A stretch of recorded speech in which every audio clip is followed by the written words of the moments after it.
Okay, as far as adjusting the power settings, you can actually go in through the control panel, and you can see here if you're in category view, you just go under hardware and sound, and then power options.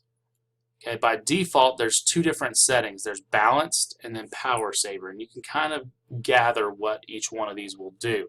So these are going to be your default. Okay, balanced is going to give you a little bit of performance as well as trying to save your battery. Power saver is going to drop performance and try to save you as much battery as possible. Okay, so you can go in and change these settings by clicking on either one of these links here. When you do that, that's when you'll pull up this window right here. Okay, so this will actually allow you to adjust when to turn off the display, when the computer actually goes to sleep, both on battery and plugged in. You can also adjust the brightness here.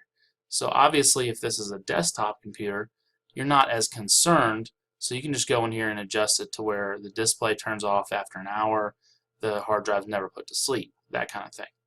Okay, if you want to go a little bit deeper, you can go right here, click change advanced power settings, and this is where if you want to, you can actually go in under the hibernation state, I believe it's a little bit further down, and actually turn this feature off. That way if you're worried about a hibernation, you can actually make it to where it strictly will go to sleep. Now obviously the longer you have a computer asleep with a battery, it'll still slowly drain that battery. Okay, so you got to keep that in mind. But if you're like me, I've never have really gained back my confidence with that hibernation mode within Windows. So I'm one of those that will go in and turn hibernation off, but that's just a personal preference with me. So, but you can go in here and make individual changes, and again, you can change it with a balanced, or you can drop that down to the power saving mode and change it there as well. So you got a little bit of versatility there. Okay, now we have the next window, which we've kind of touched on a little bit, is the system window. Okay, this one will allow us to get a quick look at what the kind of information that we need to see the overall performance and overall information about our Windows. Okay, to do this, you can either use the quick launch, which is Windows X and Windows 8, and then click System, or you can click Start on Windows 7, right-click on Computer, and go to Properties. Okay, either way, this is the type of information you'll find here. The addition of Windows, type of OS installed, meaning 32-bit or 64-bit, type of processor, and whether the Windows is activated or not. So here's an overview of your Windows 8 system window right here, and then Windows 7 right here. You can see they're very similar. Okay, you can actually see the version number on both of them, including the service pack.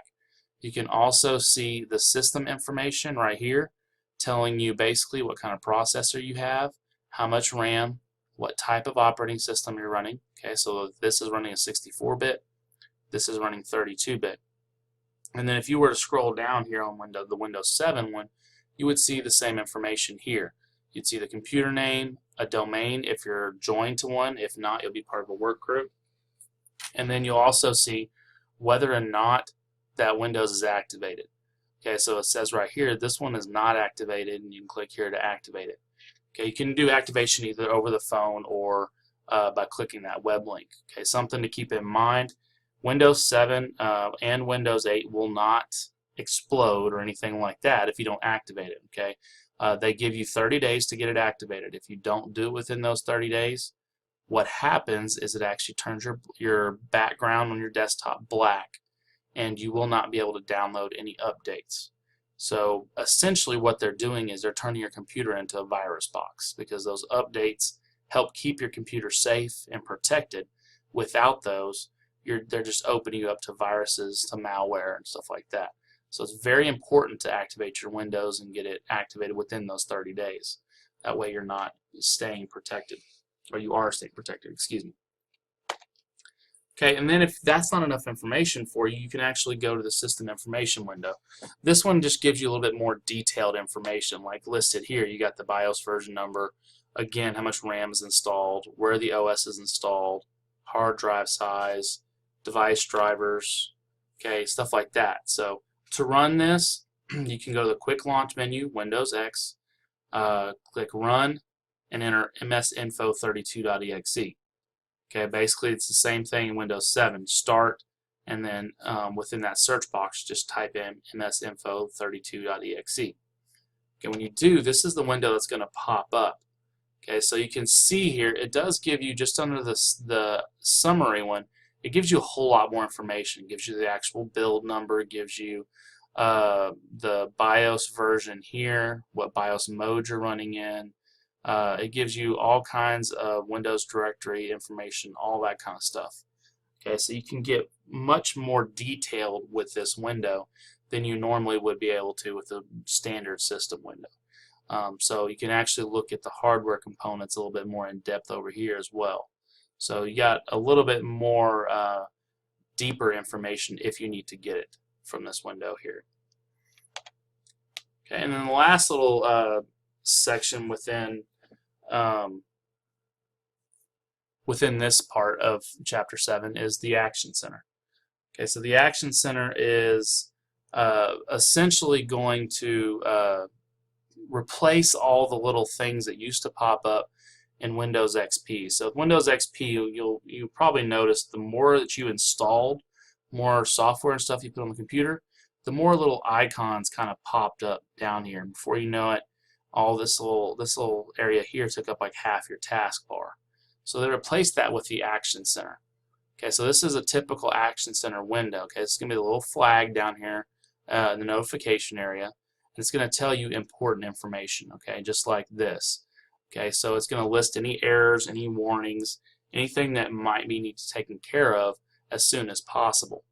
So when you see these messages, if you want to go more in depth, you just click on that Open Action Center link, and then this will be the window that opens up. Okay, so with this, you'll actually get to see what needs to be done, what you need to take care of. So you can see here, the spyware needs to be installed, spyware protection, virus protection needs to be installed, and then the red stuff is generally going to be your critical errors. Those are things that need to be taken care of as soon as possible. Let's face it, virus and spyware protection are very crucial to keep your computer protected. Okay, the yellow are generally going to be like your warnings, okay, something you probably need to take care of, but it's nothing pressing. So, you want to take care of those those critical errors first. Okay, so like this one says, disable apps to help improve performance. So right now, it's nothing that's going to make your computer crash or give you errors, but it's something that will help improve performance if you do these certain tasks. So that's generally how the Action Center is going to work.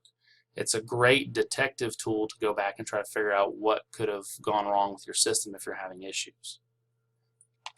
Okay, so the tail end of this section and the start of the next one's actually going to deal with the Windows networking.